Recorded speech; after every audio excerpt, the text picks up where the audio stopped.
So here we are in our Azure Cosmos DB account that we create in the last chapter. Now, in order to go ahead and start working with the data in the Azure Cosmos DB account, we can go on to the Data Explorer. So let me go ahead and just hide the menu. So the first thing that we have to is to go ahead and create a new database and then create a new container in that database. So over here, you can see that this is a fully managed service. We don't have to, specify anything about the underlying virtual machines or the infrastructure that is hosting Azure Cosmos DB.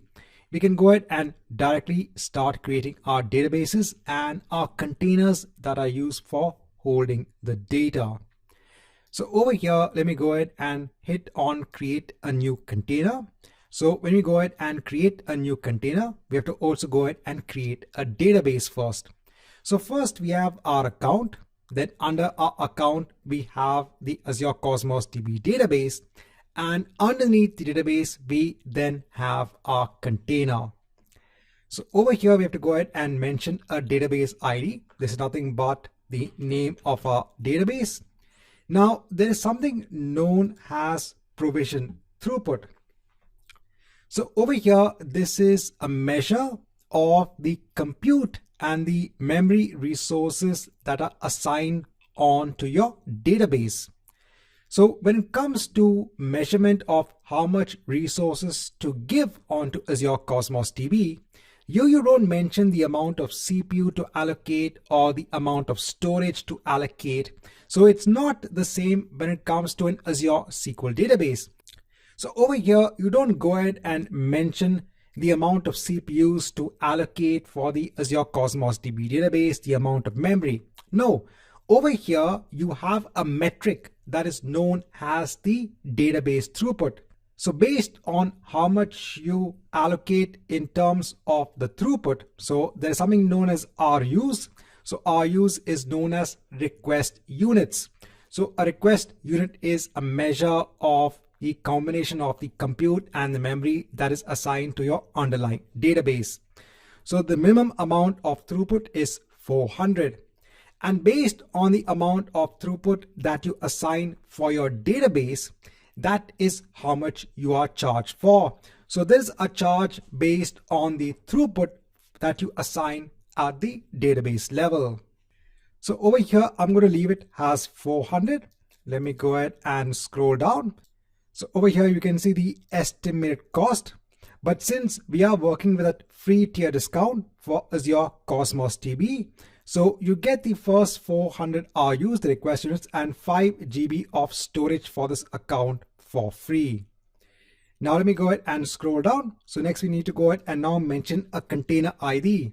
So this is a container that is going to go ahead and hold those JSON documents. So remember, we had gone ahead and created our Azure Cosmos DB based on the SQL API.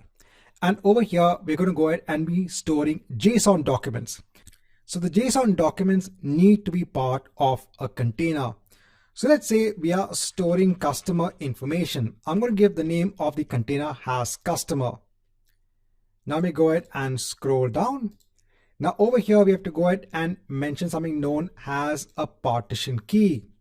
So again, your data is distributed across multiple logical partitions.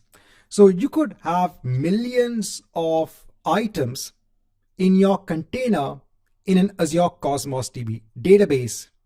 In order for efficient processing when it comes to reading of data in the database itself, in the container, your data is spread across multiple partitions. Now, in order for Azure Cosmos DB to decide how to spread your data, you have to go ahead and tell Azure Cosmos DB which property of the entity that you want to mention has the partition key. So over here, let's assume that since we're giving a name of the container as customer, that means we want to go ahead and store customer information in this particular container. So do we want Azure Cosmos DB to partition our data based on the, let's say, customer ID, or based on the customer name, or based on the city? What do we want to mention as the partition key. Over here, let me go ahead and just mention customer ID as an example. Now let me go ahead and scroll down. So we can leave everything as it is, and let's go ahead and hit on OK. So now over here, it's going to go ahead and create your database. It's also going to go ahead and create your container as well. Now, once we have our database in place, so we can go ahead on to the database. We can go on to our container, that's our customer container. We can then go on to items, and we can start adding items on to this particular container. Now, if you want to go ahead and have a bigger view of the Data Explorer, you can actually go ahead and open the Explorer in full screen. So if you click on this icon over here, you can go ahead and open the full screen in read and write mode. Let me go ahead and hit on open over here. So again, let me go on to the items, and over here, let me go ahead and now create a new item. So remember, I mentioned that when it comes to items, when you're using the SQL API, everything is based as JSON documents. So I'm going to go ahead and start adding data from this sheet I have over here. So my first item is very simple. Over here, I'm mentioning the customer ID. So I had mentioned the customer ID, remember, has a partition key. So let me go ahead and hit on save. So when I go ahead and hit on save, so we have now a item within our container in our database. So even over here, you'll see some select information about the item as well. So if I just go ahead and just expand this pane a little bit. So over here, we have our customer ID, which is, remember, our partition key, that's C1. And then we have something known as another unique ID that has been assigned on to this particular item.